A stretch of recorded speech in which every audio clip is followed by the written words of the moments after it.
ನಮಸ್ಕಾರ ಎಲ್ಲವಕ್ಕೂ. ಇವತ್ತು ನಾನು ನಿಗಳ ಮುಂದೆ ಇಡ್ತಾ ಇರುವಂತಹ ಒಂದು ಅಡಿಗೆ ಮಹಾರಾಷ್ಟ್ರದ ಫೇಮಸ್ ಅಡಿಗೆ. ಅಲ್ಲಿ ತೇಚಾ ಹೇಳಿ ಕರೀತಾ ಇದನ್ನು. ನಾನಿವತ್ತು ಅದರಲ್ಲಿ ಒಂದು ವೆರೈಟಿ ಆದ ಆಲೂ ತೇಚಾನ ಮಾಡಿ ತೋರಿಸ್ತಾ ಇದ್ದೆ. ಅದಕ್ಕೆ ಬೇಕಾಗಿರುವಂತಹ ಸಾಮಗ್ರಿಗಳಂದರೆ ಈರುಳ್ಳಿ, ಶೇಂಗಾ ಬೀಜ, ಶುಂಠಿ, ಹಸಿಮೆಣಸು, ಜೀರಿಗೆ, ಬೆಳ್ಳುಳ್ಳಿ, ಕೊತ್ತಂಬರಿ ಸೊಪ್ಪು, ಆಲೂಗಡ್ಡೆ, ಗರಂ ಮಸಾಲ ಪೌಡರು, ಅಚ್ಕಾರದ ಪುಡಿ, ಅರಿಶಿನ ಪುಡಿ, ಕರಿಬೇವು, ಒಗ್ಗರಣೆಗೆ ಎಣ್ಣೆ. ಮೊದಲಿಗೆ ಆಲೂಗಡ್ಡೆನ ಚೆನ್ನಾಗಿ ಬೇಯಿಸಿಟ್ಕೊಳ್ಳವು. ನಂತರದಲ್ಲಿ ಒಂದು ಬಾಣಲೆಗೆ ಎಣ್ಣೆಯನ್ನು ಹಾಕ್ಕೊಂಡು, ನಿಂಗೆ ಕುಕ್ಕಿಂಗ್ ಆಯಿಲ್ ಯಾವ್ದು ಬೇಕಾದರೂ ಹಾಕ್ಕೊಳ್ಳಿ. ಕೊಬ್ಬರಿ ಎಣ್ಣೆಗಿಂತ ಬೇರೆ ಆಯಿಲ್ ಹಾಕ್ಕೊಂಡ್ರೆ ಇದಕ್ಕೆ ಟೇಸ್ಟ್ ಬತ್ತು. ಹಾಗೆ ಶೇಂಗಾ ಬೀಜನ ಹಾಕಿ ಸ್ವಲ್ಪ ಚೆನ್ನಾಗೇ ಹುರ್ಕೊಳ್ಳವು. ಅದರ ಹುರಿದಾಗಿದ್ದೇನೆ ಅದಕ್ಕೆ ಜೀರಿಗೆ, ಹಸಿಮೆಣಸು, ಶುಂಠಿ, ಬೆಳ್ಳುಳ್ಳಿ ಎಲ್ಲವನ್ನು ಹಾಕಿ ಈರುಳ್ಳಿಯನ್ನು ಹಾಕಿ ಸರಿಯಾಗಿ ಬಾಡಿಸವು. ಚೆನ್ನಾಗಿ ಅದು ಬಣ್ಣ ಚೇಂಜ್ ಆಗಲಿವರೆಗೂ ಹುರ್ಕೊಳ್ಳವು.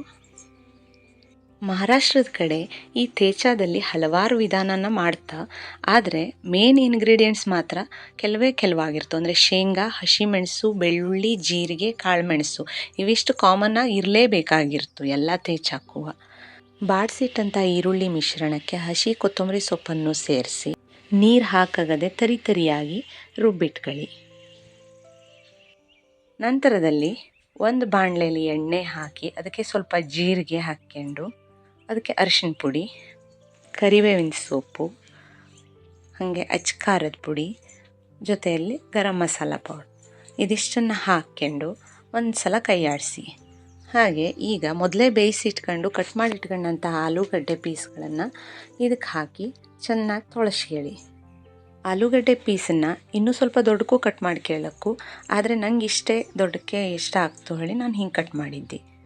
ಸರಿಯಾಗಿ ಎಲ್ಲ ಮಸಾಲೆ ಎಲ್ಲ ಅದಕ್ಕೆ ಹೀರ್ಕೊಂಡು ಸ್ವಲ್ಪ ಹೊತ್ತು ಬಾಡವು ಅದರೊಳಗೆ. ಅಷ್ಟಾದಮೇಲೆ ಮೊದಲೇ ರುಬ್ಬಿಟ್ಕೊಂಡಂತಹ ಮಿಶ್ರಣ ಇತ್ತಲ್ಲಿ ಮಿಕ್ಸಿಗೆ ಹಾಕಿಟ್ಕೊಂಡಿದ್ದು ಅದನ್ನು ಹಾಕಿ ಸರಿಯಾಗಿ ತೊಳಸವು. ರುಬ್ಬಿಟ್ಕೊಂಡು ಮಿಶ್ರಣದ ಜೊತೆಗೆ ಆಲೂಗಡ್ಡೆ ಪೀಸೆಲ್ಲ ಚೆನ್ನಾಗಿ ಬ್ಲೆಂಡ್ ಆಗವು. ಆ ರೀತಿಯಲ್ಲಿ ಅದನ್ನು ತೊಳಸ್ಕೊಳ್ಳವು.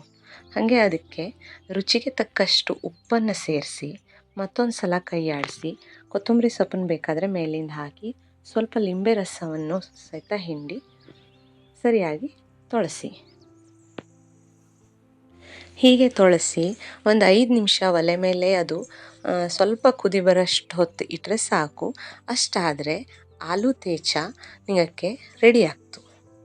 ಇದನ್ನು ನಿಂಗೆ ಯಾವುದೇ ಚಪಾತಿ ಜೊತೆಗೆ ಅಥವಾ ಅಕ್ಕಿ ರೊಟ್ಟಿ ಜೊತೆಗೆ ತಿಂದರೆ ಒಳ್ಳೆ ಕಾಂಬಿನೇಷನ್ ಆಗ್ತು. ತುಂಬ ರುಚಿಯಾಗಿರುವಂತಹ ಒಂದು ಸೈಡ್ ಡಿಶ್ ಆದಂಗೆ ಆಗ್ತು ಇದು. ನಾನು ಇದನ್ನು ನಮ್ಮ ಮನೇಲಿ ಅಕ್ಕಿ ರೊಟ್ಟಿ ಜೊತೆಗೆ ಮಾಡಿದ್ದೆ. ಅಕ್ಕಿ ರೊಟ್ಟಿಗಂತೂ ತುಂಬ ಚೆನ್ನಾಗಾಗ್ತು. ನಿಂಗಳು ಇದನ್ನು ಟ್ರೈ ಮಾಡಿ ಹೆಂಗಾಜು ಅಂತ ಹೇಳಿ ಕಮೆಂಟ್ ಮಾಡಿ. ಅಕ್ಕಿ ರೊಟ್ಟಿನೂ ಇವತ್ತು ತುಂಬ ಸಾಫ್ಟಾಗಿ ಚೆನ್ನಾಗಿ ಬಂದಿತ್ತು. ಇದರ ರೆಸಿಪಿ ನಿಂಗಕ್ಕೆ ಏನಾದರೂ ಬೇಕು ಹೇಳಾದರೆ ನನಗೆ ಕಮೆಂಟಲ್ಲಿ ಹೇಳಿ, ನಾನು ಆ ರೆಸಿಪಿನ ಹಾಕ್ತಿ. ನಿಂಗೆ ಯಾರೆಲ್ಲ ನನ್ನ ಯೂಟ್ಯೂಬ್ ಚಾನಲ್ನ ಸಬ್ಸ್ಕ್ರೈಬ್ ಮಾಡ್ಕೊಳ್ಳದೆ ನೋಡ್ತಾ ಇದ್ರೆ ಎಲ್ಲರೂ ಸಬ್ಸ್ಕ್ರೈಬ್ ಮಾಡ್ಕೊಂಡು ನೋಡಿ. ಹಾಗೆ ಹೆಚ್ಚೆಚ್ಚು ಶೇರ್ ಮಾಡಿ ನಿಂಗಳ ಫ್ರೆಂಡ್ಸ್ ಜೊತೆ. ಹೀಗೆ ಒಳ್ಳೊಳ್ಳೆ ರೆಸಿಪಿಗಳನ್ನು ಹಾಡುಗಳನ್ನೆಲ್ಲ ಹಾಕ್ತಾ ಇರ್ತಿ. ನನ್ನ ಚಾನಲ್ಗೆ ಸಬ್ಸ್ಕ್ರೈಬ್ ಆಗಿ. ಧನ್ಯವಾದಗಳು.